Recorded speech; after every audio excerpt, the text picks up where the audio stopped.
Belanda pertama kali datang ke Nusantara pada tahun 1596 yang dipimpin oleh Cornelis de Houtman. Tujuan utama mereka adalah mencari rempah-rempah yang saat itu sangat mahal di Eropa. Awalnya, kedatangan Belanda bersifat perdagangan, tetapi kemudian mereka berusaha untuk menguasai jalur perdagangan dan sumber daya Nusantara. Untuk memperkuat posisi, Belanda mendirikan organisasi dagang yang bernama VOC pada tahun 1602. Masa VOC. VOC atau singkatan dari Verenigde Oost-Indische Compagnie diberi hak istimewa oleh pemerintah Belanda seperti monopoli perdagangan, hak mencetak uang, bahkan memiliki tentara sendiri. Dengan kekuatan ini, VOC menerapkan politik divided et imperium atau adu domba dan kerajaan untuk memperluas kekuasaan. Berbagai kebijakan VOC menindas rakyat, misalnya melalui kawin paksa, penyerahan wajib hasil bumi, dan pengawasan ketat perdagangan rempah. Beberapa peristiwa penting pada masa VOC adalah Holy Tachtun di Maluku untuk menghancurkan pohon pala dan cengkeh yang tidak dijual oleh VOC, serta perang melawan kerajaan-kerajaan besar seperti Mataram di Jawa.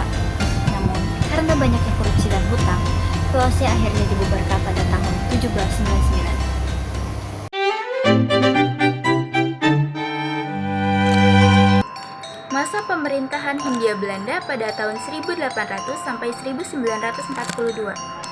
Setelah VOC bubar, wilayah Nusantara langsung dikuasai pemerintah Belanda dan disebut Hindia Belanda. Dalam periode ini, beberapa kebijakan penting diberlakukan, yaitu 1. Thomas Stamford Raffles pada tahun 1811 sampai 1816 ketika Inggris sempat menguasai Jawa, memperkenalkan sistem sewa tanah atau disebut landgrant system. Yang kedua, Kulturstelsel atau tanam paksa pada tahun 1830 yang diperkenalkan oleh Van den Bosch, mewajibkan rakyat menanam tanaman ekspor seperti kopi, tebu, dan nila. Sistem ini membuat rakyat sangat menderita karena banyak lahan pangan berkurang dan menimbulkan kelaparan.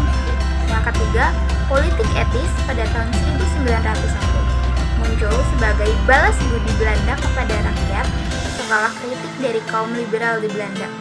Politik etis meliputi pembangunan irigasi, perpindahan penduduk atau transmigrasi, dan penyediaan pendidikan. Meski tampak positif, pelaksanaannya lebih menguntungkan Belanda.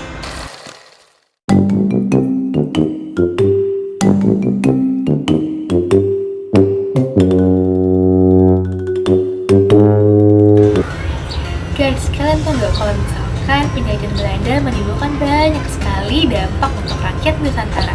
Sudah pastinya ada dampak positif dan juga ada dampak negatifnya kan?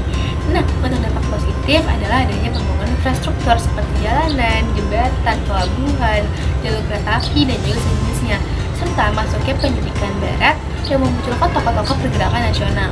Tapi, dampak negatifnya tidak kalah besar dari dampak positifnya, seperti eksploitasi hasil bumi, kelaparan, penderitaan, kemiskinan, terus juga kelaparan akibat sistem tanam paksa.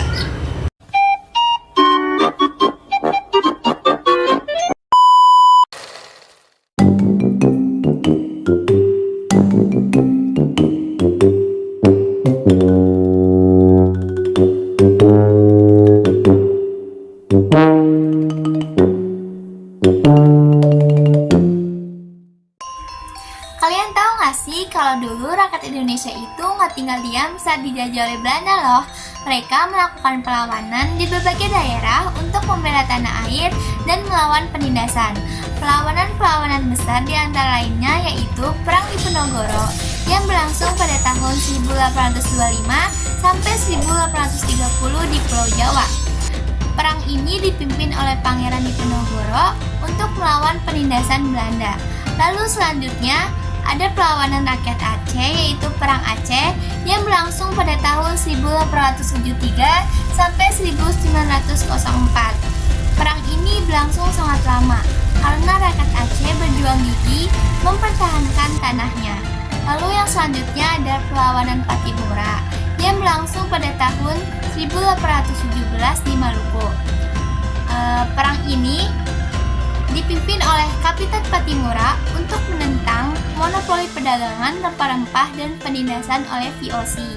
Lalu selanjutnya ada Puputan Bali sebagai bentuk perlawanan rakyat Bali hingga titik darah penghabisan.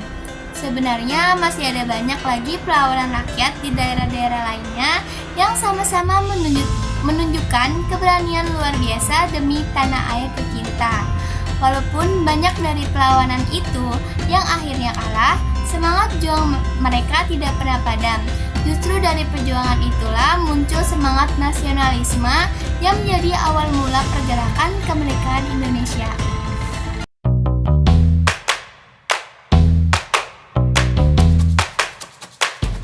Nah, yang selanjutnya adalah akhir penjajahan Belanda.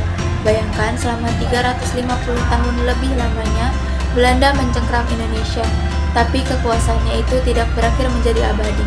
Lantas, apa yang membuat mereka akhirnya angkat kaki dari bumi pertiwi? Yang pertama, Belanda berkuasa hingga Perang Dunia Kedua melanda.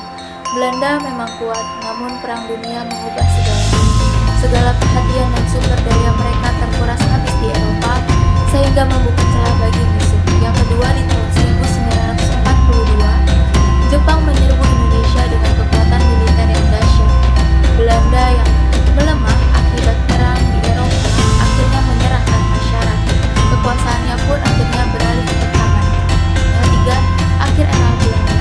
Awal era Jepang yang kelam, Belanda menyerah, berakhir sudah penjajahan berabad-abad. Namun kemerdekaan belum diraih. Jepang datang menggantikan dan membawa sistem pemerintahan yang eksploitasi yang tak kalah kejam. Yang keempat, mengapa Belanda bisa menang? Karena fokusnya terpecah dari Perang Dunia Kedua. Semangat perlawanan Indonesia semakin membara, dan Jepang datang dengan kekuatan militer yang lebih modern.